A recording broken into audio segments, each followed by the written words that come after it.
টিবিএসসির 80% যদি ওরা প্রায় তারাই এই পরীক্ষার মধ্যে তাদেরকে সেভাবে সিলেকশন করবে, অ্যাবাভ মোর দেন 80%। এবং যারা ফ্যামিলির মধ্যে যারা 8 লক্ষ টাকার বার্ষিক আয়, তারাই এই সুযোগটা এখানে পাবেন। পিআরটিসি তো অবশ্যই থাকতে হবে। আমরা একটু আগে আমাদের সেক্রেটারি মহোদয় বলেছেন যে গ্রস এনরোলমেন্ট রেশিও অনেকটা কিন্তু বাড়ছে এখন। যখন আমরা আমাদের ডিগ্রি কলেজগুলোতে যারা মহিলারা আছেন, আমরা মহিলা এম্পাওয়ারমেন্টের কথা বলছি এবং সেই দিকে কিন্তু আমরা কাজ করছি। তাতে দেখা গেছে যে যখন আমরা ভর্তি ফি এবং কলেজ ডেভেলপমেন্ট ফি এবং অন্যান্য যে কারণের ফি, এক্সাম ফি, এগুলো যখন আমরা মুকুব করলাম, তাতে করে এই জিআর রেশিও কিন্তু অনেকটা বেড়ে গেছে আমাদের ত্রিপুরাতে। আমাদের চিফ মিনিস্টার স্পেশাল স্কলারশিপ আমরা চালু করেছি যারা দিব্যাঙ্গজনেরা আছেন, দৃষ্টিহীন যারা আছেন তাদের জন্য। যারা স্নাতক বা স্নাতকোত্তর তাদেরকে 5,000 টাকা করে দেওয়ার ব্যবস্থা করেছি, এবং যারা ডিপ্লোমা কোর্স করছে তাদের 4,000 টাকা করে দেওয়ার ব্যবস্থা করেছি। 2022-23 অর্থ বছরে পিপিপি মডেলে আমরা জিরানে একটা নতুন আইন কলেজ আমরা করেছি এখানে, এবং সেখানে ডিগ্রি কলেজ এবং পলিটেকনিক কলেজগুলোতে আইটি ডিপার্টমেন্টের মাধ্যমে ওয়াইফাই পরিষেবার সুযোগ আমরা সেখানে ব্যবস্থা করেছি। এতে করে প্রায় 15 করোড় খরচ বরাদ্দ রাখার জন্য আমরা সেটাকে আমরা সম্মতি দিয়েছি। দম্মাদীপা ইন্টারন্যাশনাল বুদ্ধিস্ট ইউনিভার্সিটি, আমি গতকালও সাবরুম আমি গিয়েছিলাম সেই ইউনিভার্সিটিতে, এবং আগামী দিন এটা ওয়ান অফ দ্য ফাইনেস্ট আমার মনে হয় যে ইউনিভার্সিটি হতে যাচ্ছে। এতে করে সাউথ ইস্ট এশিয়ার সমস্ত যে আমাদের দেশ আছে তাদের সাথেও কিন্তু একটা যোগাযোগের ব্যবস্থা সেখানে হবে, এবং আমাদের সাথে যে রিলেশন সেটাও কিন্তু অনেকটা বাড়বে বলে আমার বিশ্বাস। টেকনো ইন্ডিয়া ইউনিভার্সিটি এখানে ত্রিপুরাতে চালু আছে, এবং আরিয়াবার্ট ইন্টারন্যাশনাল ইউনিভার্সিটি সেটাও এখানে চালু হয়েছে। তো এই যে আমাদের এনইপি 2020 এবং এই 3টি বিশ্ববিদ্যালয় স্থাপনের কারণে আমার মনে হয় যে ত্রিপুরাতে নর্থ ইস্টার্ন জোনের মধ্যে একটা এডুকেশন হাব হতে যাচ্ছে। উদয়পুরে আমরা মাতা ত্রিপুরেশ্বরী ওপেন ইউনিভার্সিটি স্থাপনের জন্য আমরা বিধানসভায় সেখানেও অ্যাক্ট পালন করেছি, এবং তাতে করে আরও এই যে 3টা ইউনিভার্সিটি হলো প্লাস ওপেন ইউনিভার্সিটি আমরা করলাম। এখানে স্পেশাল সেক্রেটারি মহোদয় বলেছেন প্রচুর যারা ইনভেস্টার্স এখন ত্রিপুরাতে আসছে, এবং তারা চাইছে বিশেষ করে এডুকেশন ক্ষেত্রে যে তারাও চাইছে এখানে বিভিন্ন যে আমাদের স্কিল ডেভেলপমেন্ট থেকে আরম্ভ করে হেলথ সেক্টর থেকে আরম্ভ করে সব জায়গায় এই ধরনের ইউনিভার্সিটি খুলতে বা কলেজ খুলতে তারা আগ্রহী প্রকাশ করেছেন, এবং সেগুলো দপ্তরের এখনো বিবেচনাধীন আছে। এছাড়াও 40 কোটি টাকা আমরা উদয়পুর নেতাজি সুভাষ মহাবিদ্যালয়ে আমরা দিয়েছি। 77 করোড় মহারাজা বীর বিক্রম কলেজে আমরা নতুন যে সায়েন্স বিল্ডিং তার জন্য আমরা দিয়েছি। 10 কোটি টাকা আমরা কুঞ্জবনে যে ইনস্টিটিউট অফ অ্যাডভান্স স্টাডিজ আছে এডুকেশন, সেখানেও আমরা সে প্রশাসনিক ভবন এবং সেটাকে তৈরি করার জন্য কাজ শুরু হয়েছে। 2023-24 সাল থেকে এখন পর্যন্ত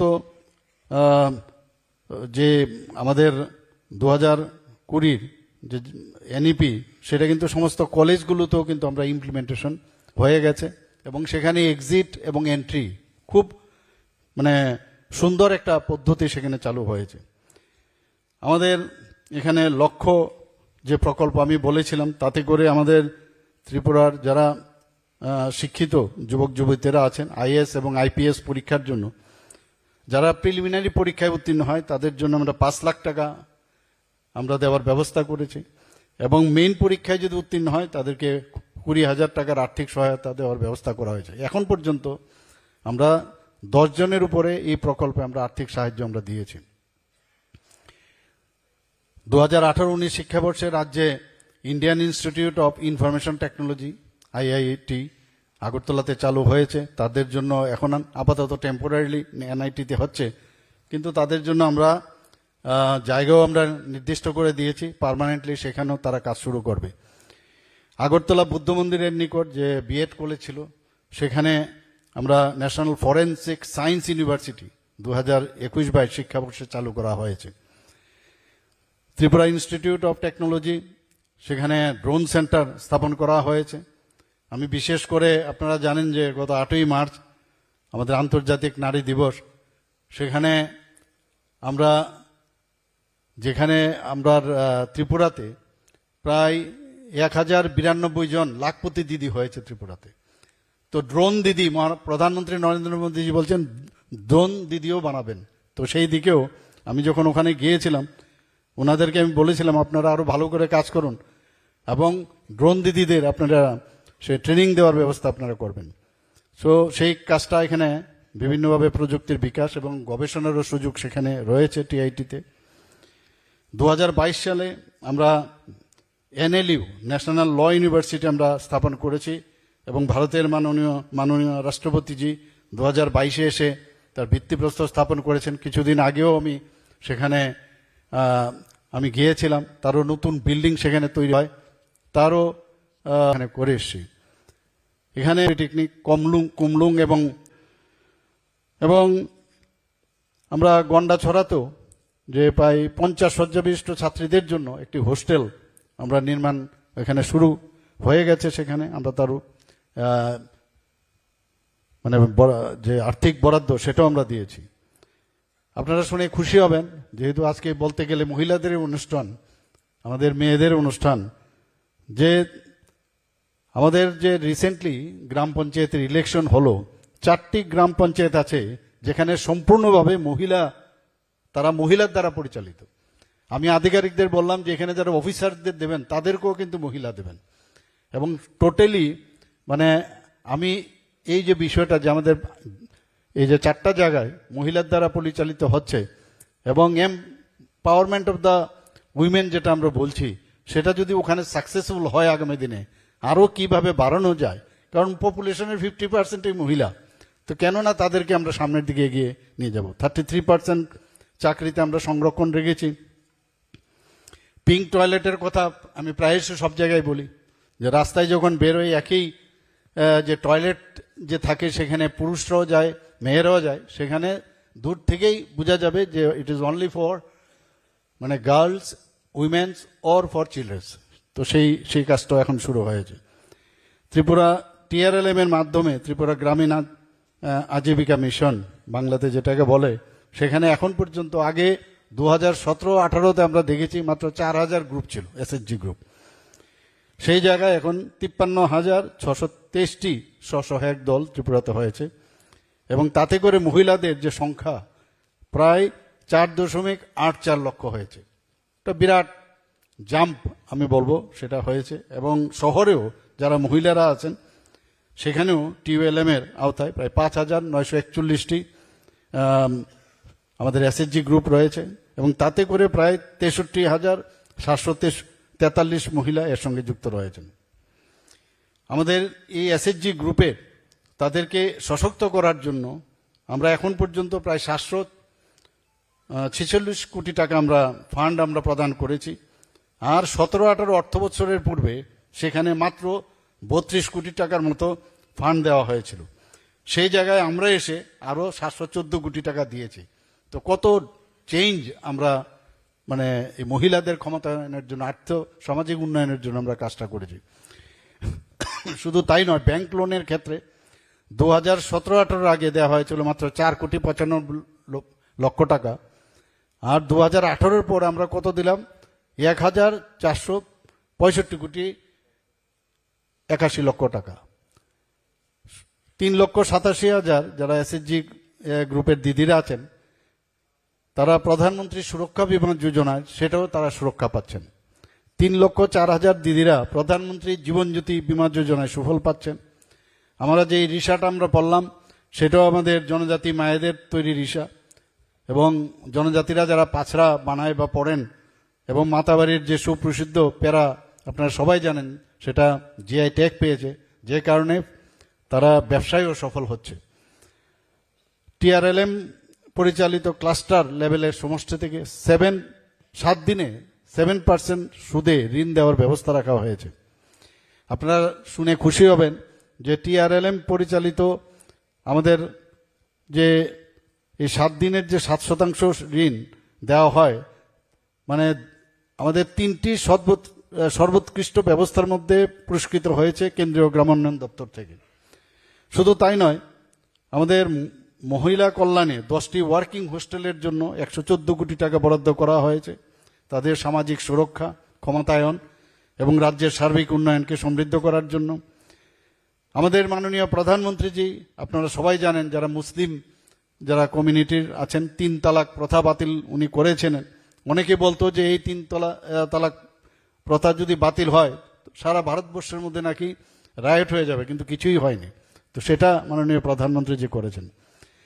ত্রিপুরার থেকে আমাদের সিপাহী জলার যিনি সভাধিপতি আছেন, জাতিসংঘের মধ্যে আন্তর্জাতিক প্রতিষ্ঠানে উনি প্রতিনিধিত্ব করেছেন এবং সুন্দরভাবে ভারতবর্ষ এবং ত্রিপুরা সম্পর্কে উনি ওনার কথা ওখানে রেখেছেন। মহিলাদের জন্য ধোঁয়ামুক্ত রান্নাঘর নিশ্চিত করতে এখন পর্যন্ত ত্রিপুরাতে 3,12,000 উজ্জ্বলা যোজনার গ্যাসের সংযোগ দেওয়া হয়েছে।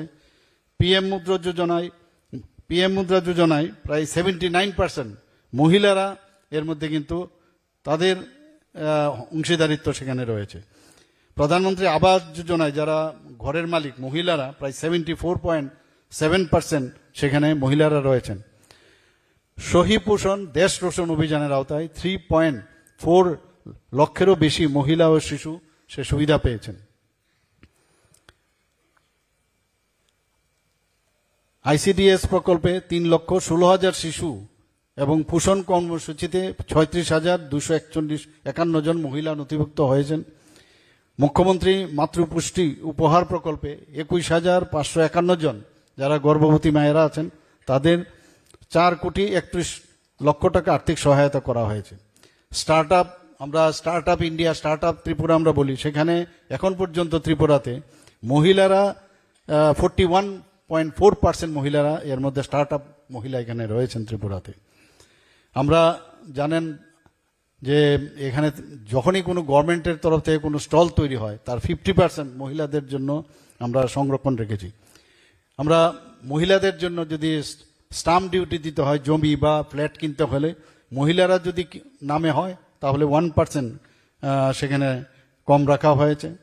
এখন পর্যন্ত NCRBর যে সর্বশেষ তথ্য সেখানে দেখা গেছে ত্রিপুরাতে, আমরা বারবার সব জায়গায় বলি, ত্রিপুরাতে 28টি রাজ্যের মধ্যে এখানে ল অ্যান্ড অর্ডার সিচুয়েশন নিচের দিক থেকে 3rd পজিশন, আর মহিলাদের ক্ষেত্রে সর্বনিম্ন দিক থেকে 8ম পজিশনে আছে।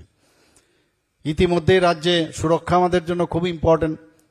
তো 9টি মহিলা থানা আমরা চালু করেছি এবং ত্রিপুরাতে ওয়েস্ট ডিস্ট্রিক্টে 2টো আর বাকি সব ডিস্ট্রিক্টে 1টা করে মহিলা থানা আমরা চালু করেছি। মহিলাদের সুরক্ষার প্রশ্নে হেল্পলাইন চালু করেছি 181 নম্বরে। তো সেইভাবে আমরা মহিলারা যাতে তাদের আগামী দিন তাদের পথ সুগম হয় এবং তাদের উন্নয়নের লক্ষ্যে, আর্থসামাজিক উন্নয়নের লক্ষ্যে আমরা কাজ করে যাচ্ছি। এবং আমি আমাদের উচ্চশিক্ষা দপ্তরকে আমি ধন্যবাদ দেব যে এই ধরনের একটা আয়োজন এখানে রেখেছেন, এই ধরনের চিন্তা ভাবনা রেখে আজকে এই কাজটা এখানে করেছেন।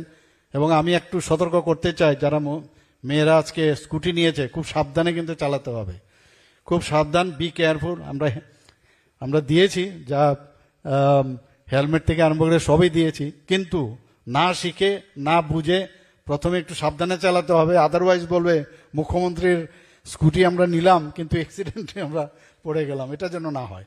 খুব সাবধানে চালাতে হবে, সতর্কের সাথে চালাতে হবে, এই আশা রেখে আমি আমার বক্তব্য শেষ করছি। নমস্কার, জয় হিন্দ।